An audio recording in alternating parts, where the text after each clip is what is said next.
अस्सलाम वालेकुम।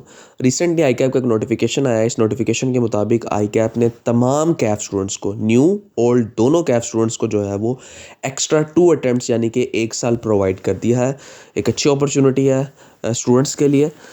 सबसे पहली बात यह है कि वो स्टूडेंट जो सितंबर 2023 के अंदर डिसक्वालीफाई हुए थे, उन स्टूडेंट्स को भी चांस मिल गया है कि उनकी अटैम्प्ट जो है वो अब सितंबर 2024 तक होगी, यानी कि उनको 2 एडिशनल अटैम्प्ट्स जो है वो आई कैप की तरफ से प्रोवाइड कर दी गई हैं।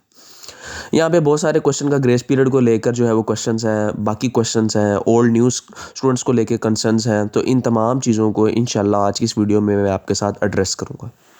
सबसे पहली बात ये, हर स्टूडेंट को उसके डिस्क्वालीफाइंग अटेम्प्ट पता है। लास्ट वीडियो में भी मैंने आपके साथ डिस्कस किया था कि डिस्क्वालीफाइंग अटेम्प्ट क्या क्या बनती है। आपकी जो भी डिस्क्वालीफाइंग अटेम्प्ट बनती है उसमें ग्रेस पीरियड ऐड मत करें, अभी सिर्फ डिस्क्वालीफाइंग अटेम्प्ट। जो भी आपकी डिस्क्वालीफाइंग अटेम्प्ट बनती है उसमें 1 साल मजीद ऐड कर दें। लेट्स सपोज अगर आपकी डिस्क्वालीफाइंग अटेम्प्ट सितंबर 2024 बनती थी या सितंबर 2023 बनती थी, उसमें 1 साल मजीद ऐड कर दें इस नोटिफिकेशन के बाद। जब 1 साल मजीद ऐड करेंगे, अब जो भी नया आपका डिस्क्वालीफाइंग अटेम्प्ट का टाइम पीरियड बनता है वो आपकी डिस्क्वालीफाइंग अटेम्प्ट बन जाएगी। जब आप उस डिस्क्वालीफाइंग अटेम्प्ट की उस टाइम पीरियड तक, उस फ्रेमवर्क तक पहुंच जाएंगे और अगर आपका 1 या 2 पेपर रहता होगा, तब आपको ग्रेस पीरियड मिलेगा।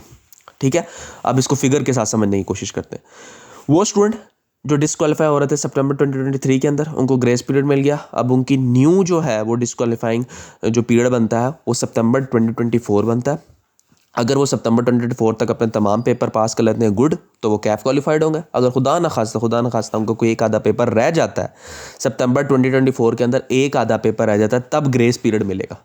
अगर 1-2 पेपर नहीं रहते, उससे ज़्यादा पेपर रहते हैं, 3-4 पेपर रहते हैं, तो फिर ग्रेस पीरियड नहीं मिलता। ग्रेस पीरियड उस सेंस में मिलता है जब आपके 1 या 2 पेपर रहें, तब आपको ग्रेस पीरियड मिलता है, अदरवाइज आपको ग्रेस पीरियड नहीं मिलता। ठीक है, तब उनको ग्रेस पीरियड मिल जाएगा और फिर उनकी सितंबर 2024 से ग्रेस पीरियड मिलने के बाद सितंबर 2025 जो है वो उनकी नेक्स्ट अटेम्प्ट मिल जाएगी, अगर उनको ग्रेस पीरियड मिलेगा। इसी तरह जो भी स्टूडेंट जिसकी जो भी डिस्क्वालीफाइंग अटेम्प्ट बनती थी प्रीवियस स्कीम के हिसाब से, प्रीवियस ओल्ड नोटिफिकेशन के हिसाब से, वो उधर तक पहुंच जाए, उसमें 1 साल एक्स्ट्रा ऐड कर ले इस नोटिफिकेशन के बाद। उसके बाद जो नेक्स्ट टाइम पीरियड आएगा वो उसकी डिस्क्वालीफाइंग अटेम्प्ट बनेगी।